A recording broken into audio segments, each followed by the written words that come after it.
Méditons un instant du dimanche 21 novembre 2021, dimanche de la 34e semaine du temps ordinaire année B, solennité du Christ roi de l'univers, réalisé par le Père Franklin Florus.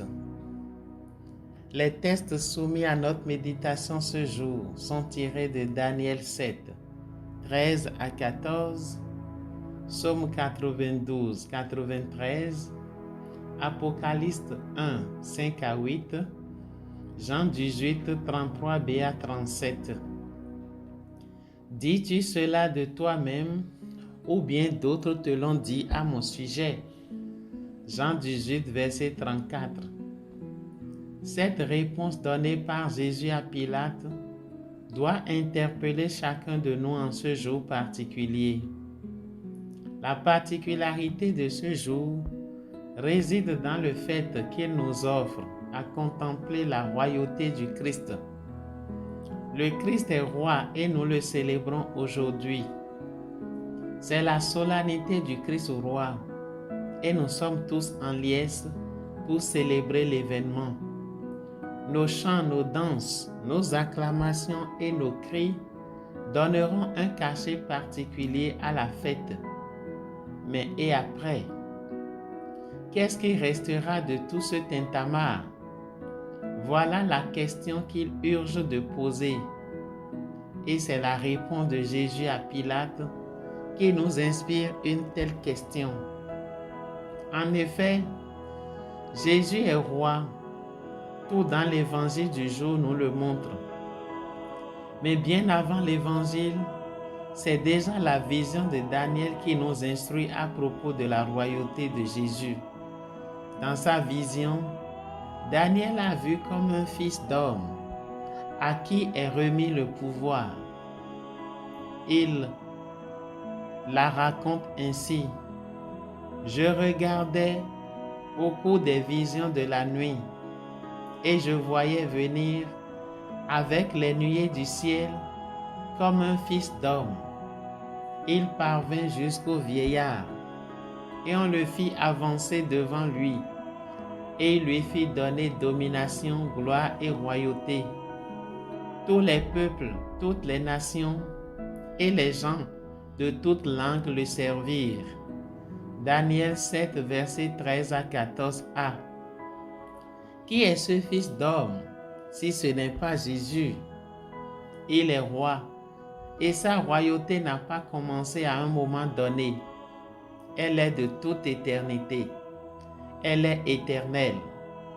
Daniel en témoigne. Sa domination est une domination éternelle qui ne passera pas et sa royauté une royauté qui ne sera pas détruite. Daniel 7, verset 14b. C'est pourquoi il a pu nous sauver de tous les avatars de la vie et même du péché par le sang qu'il a versé sur la croix en nous installant dans son royaume en main de maître. Le visionnaire de Patmos, Jean le fait savoir ainsi.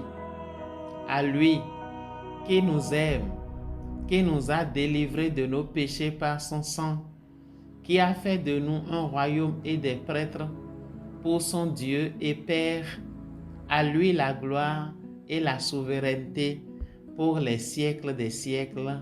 Amen. Apocalypse 1, versets 5b à 6. Le Christ est roi. Il est un roi éternel avec une royauté solide et un royaume bien achalandé. Mais il ne l'est pas à la manière des rois de ce monde. Du coup, sa royauté ne peut pas être de ce monde. Il a signifié à Pilate, ma royauté n'est pas de ce monde. Si ma royauté était de ce monde, j'aurais des gardes qui se seraient battus pour que je ne sois pas livré aux Juifs. En fait, ma royauté n'est pas d'ici. Jean 18, verset 36. Mais pouvait-il comprendre cette vérité tellement il est omnibulé par son pouvoir? Il voit en Jésus un challenger, un rival. Loin s'en faut. Il n'est pas de ce monde. Et sa mission en venant dans ce monde est claire.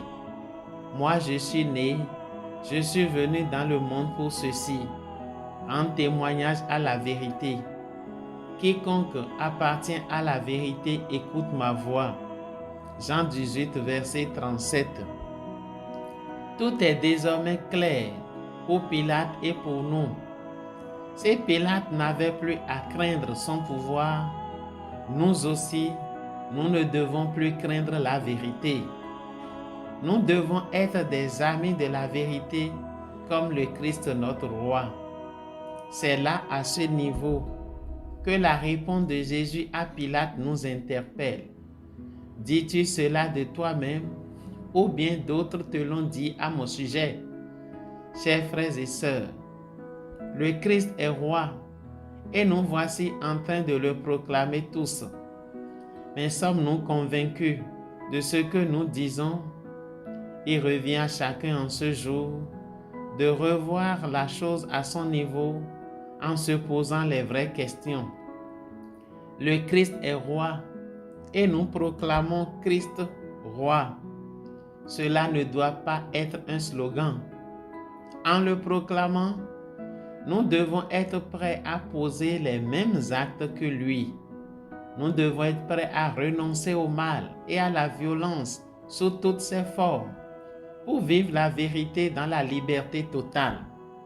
En proclamant la royauté du Christ, chers amis, nous devons être prêts à regarder la vérité en face et à la dire dans l'amour. Car la vérité aussi sans amour est une méchanceté. Ne proclamons pas la royauté du Christ si c'est pour devenir des méchants après. C'est pourquoi la question posée au début de cette méditation est importante et mérite de la part de chacun une réponse claire. Le Christ est roi. Et après? C'est l'après qui est important ici. Puissions-nous vivre cet après comme le veut le Christ, que ses volontés soient immuables pour nous et pour toujours. Soyez bénis.